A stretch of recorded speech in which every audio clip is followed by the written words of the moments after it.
The budget deficit in the United States has been a cause for real concern for a long time. In 2011, it is set to reach $1.5 trillion, a reminder that a trillion is 1,000 billion. Every American president in recent years has tried to defuse this ticking economic time bomb, but failed. The Swiss have their own system for keeping state debt under control. Basically, it entails cutting costs during the fat years when the state makes a surplus in tax revenues.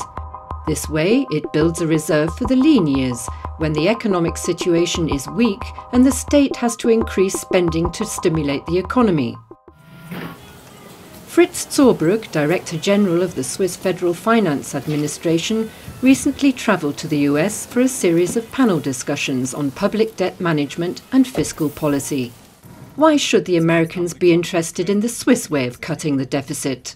Anything that deals with fiscal regulation, the national budget and the huge deficit is of extreme interest in the US.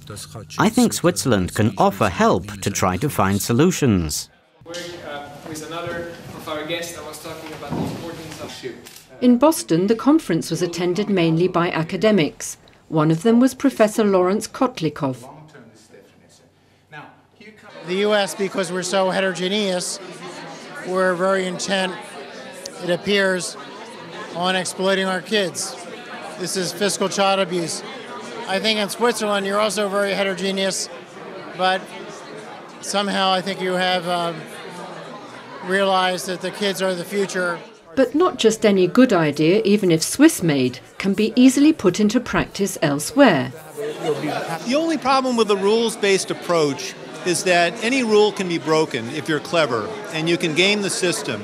So what you really need is the commitment, the political commitment, to bring the deficit under control.